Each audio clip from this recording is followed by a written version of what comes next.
கேதார்நாதர் ஆலயம். மந்தாகினி நதிக்கரையில் சுமார் 11,755 அடி உயரத்தில் அமைந்துள்ள கேதார்நாதர் ஆலயம் 12 ஜோதிர்லிங்க தலங்களில் மிகவும் உயரமான இடத்திலும் கடினமான பாதையிலும் அமைந்துள்ள தலமாகும்.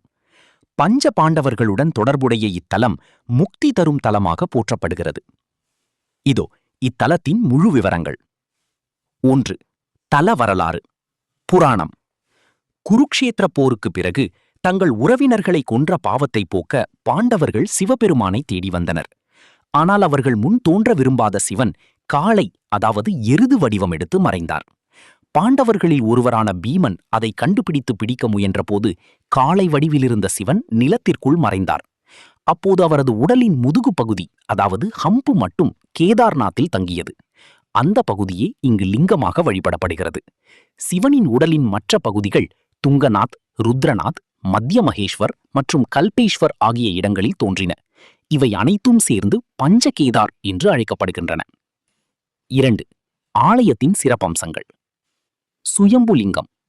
இங்குள்ள லிங்கம் வழக்கமான வடிவம் இல்லாமல் ஒரு முக்கோண வடிவ பாறையாக, அதாவது காளையின் முதுகு பகுதி போல காட்சியளிக்கிறது. கட்டடக்கலை. சுமார் 1000 ஆண்டுகளுக்கு முன்பு ஆதிசங்கரால் இந்த ஆலயம் புனரமைக்கப்பட்டது. பிரம்மாண்டமான கல் பாலங்களை கொண்டு கட்டப்பட்ட இந்த ஆலயம் 2013 ஏற்பட்ட மகா வெள்ளத்திலும் எவ்வித சேதமுமின்றி தப்பியது ஒரு அதிசயமாக கருதப்படுகிறது. நடை திறப்பு. கடும் பனிப்பொழிவு காரணமாக இக்கோவில் ஆண்டுக்கு 6 மாதங்கள் மட்டுமே, அதாவது ஏப்ரல் மே முதல் அக்டோபர் நவம்பர் வரை திறந்திருக்கும். குளிர்காலத்தில் உற்சவர் உகிமட், அதாவது உகிமட் என்ற இடத்திற்கு கொண்டு வரப்பட்டு அங்கேயே பூஜைகள் நடைபெறும். பயண வழிகாட்டி. How to reach. கேதார்நாத் செல்வது ஒரு சவாலான, அதே சமயம் அழகான பயணமாகும். விமானம் மூலம். அருகிலுள்ள விமான நிலையம் டேராடூன் ஜாலி கிராண்ட் ஏர்போர்ட். இங்கிருந்து கார் மூலம் கௌரிகுண்ட், சோன்பிரயாக் வரை செல்லலாம். அங்கிருந்து ஹெலிகாப்டர் சேவைகளும் பதா, சிர்சி, குப்தகாசி ஆகிய இடங்களிலிருந்து கிடைக்கின்றன. ரயில் மூலம். அருகிலுள்ள முக்கிய ரயில் நிலையம் ரிஷிகேஷ் அல்லது ஹரித்வார். இங்கிருந்து சுமார் 200 கிலோமீட்டர் தூரம் மலைப்பாதையில் பயணித்து கௌரிகுண்டை அடைய வேண்டும். நடைப்பயணம் ட்ரெக். கௌரிகுண்ட் வரை மட்டுமே வாகனங்கள் செல்லும்.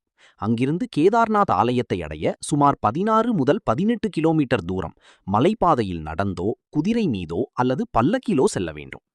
கேதார்நாத் யாத்திரை என்பது மற்ற ஜோதிர்லிங்க தலங்களை விட சவாலானது. எனவே அங்கு செல்வதற்கு முன் நீங்கள் தெரிந்து கொள்ள வேண்டிய மிக முக்கியமான தகவல்கள் இதோ. 1. நடை திறப்பு மற்றும் மூடல், ஓப்பனிங் அண்ட் க்ளோசிங். பனிப்பொழிவு காரணமாக கேதார்நாத் கோயில் ஆண்டுக்கு 6 மாதங்கள் மட்டுமே திறந்திருக்கும். வழக்கமாக ஏப்ரல் மாத இறுதியில் அக்ஷய திருதியை அன்று நடை திறக்கப்பட்டு நவம்பர் மாத தொடக்கத்தில் தீபாவளிக்கு அடுத்து வரும் யமத்விதியை அன்று நடை சாத்தப்படும். 2. கட்டாய பதிவு, மேண்டட்டரி ரெஜிஸ்ட்ரேஷன். உத்தரகண்ட் அரசு கேதார்நாத் செல்லும் அனைத்து பக்தர்களுக்கும் சார்தாம் யாத்ரா ரெஜிஸ்ட்ரேஷன் முறையை கட்டாயமாக்கியுள்ளது. அரசின் அதிகாரப்பூர்வ இணையதளம் அல்லது மொபைல் செயலி மூலம் உங்கள் பயண தேதியை முன்கூட்டியே பதிவு செய்ய வேண்டும். பதிவு அட்டை, ரெஜிஸ்ட்ரேஷன் கார்டு இல்லாமல் சோன்பிரயாக் தாண்டி செல்ல அனுமதி இல்லை. 3. மலையேற்றம், த ட்ரெக். வாகனங்கள் சோன்பிரயாக் அல்லது கௌரிகுண்ட் வரை மட்டுமே செல்லும். அங்கிருந்து கோயிலுக்கு சுமார் 16 முதல் 21 கிலோமீட்டர் தூரம் மலைப்பாதையில் ஏற வேண்டும். நடந்து செல்ல சுமார் 6 முதல் 10 மணி நேரம் வரை ஆகலாம். மாற்று வசதிகள். நடக்க முடியாதவர்கள் குதிரை, பூனி, பல்லக்கு, பால்கி அல்லது கூடை, காண்டி சேவைகளை பயன்படுத்தலாம்.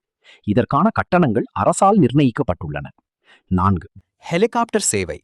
நீங்கள் விரைவாக செல்ல விரும்பினால் பாட்டா, சிர்சி அல்லது குப்த்காஷி ஆகிய இடங்களிலிருந்து ஹெலிகாப்டர் மூலம் செல்லலாம். இதற்கு மிக நீண்ட நாட்களுக்கு முன்பே ஆன்லைனில், அதாவது IRCTC இணையதளம் மூலம் முன்பதிவு செய்வது அவசியம். 5. தங்குமிடம். கேதார்நாத் கோயில் அருகிலேயே தங்குவதற்கு தனியார் தங்கும் விடுதிகள் மற்றும் அரசு GMBN கூடாரங்கள், டென்ட்ஸ் உள்ளன. சீசன் காலங்களில் கூட்டம் அதிகமாக இருக்கும் என்பதால் தங்குமிடத்தை முன்கூட்டியே பதிவு செய்வது பாதுகாப்பானது. 6. உடல்நலம் மற்றும் வானிலை, ஹெல்த் அண்ட் வெதர். ஆக்சிஜன் அளவு. கோயில் 11,000 அடிக்கு மேல் இருப்பதால் சிலருக்கு மூச்சு திணறல் ஏற்படலாம். ஆக்சிஜன் சிலிண்டர்கள் கௌரிகுண்ட் மற்றும் மலைப்பாதையில் கிடைக்கும். ஆடைகள். கோடை காலத்திலும் அங்கு இரவு நேரங்களில் வெப்பநிலை 0 டிகிரி செல்சியஸுக்கும் குறைவாக செல்லும். எனவே தடிமனான கம்பளி ஆடைகள், வூலன் க்ளோத்ஸ், கையுறைகள் மற்றும் ரெயின்கோட், மழை எப்போது வேண்டுமானாலும் வரும், கட்டாயம் வைத்திருக்கவும். 7. முக்கிய பயண திட்டம் ஐட்டினரி டிப். முதலில் ஹரித்வார் அல்லது ரிஷிகேஷ் அடைய வேண்டும். அங்கிருந்து கார் பேருந்து மூலம் சோன்பிரயாக் சென்று அங்கேயே தங்கிவிட்டு அடுத்த நாள் அதிகாலை 4 மணிக்கு மலையேற்றத்தை தொடங்குவது தரிசனத்திற்கு வசதியாக இருக்கும்.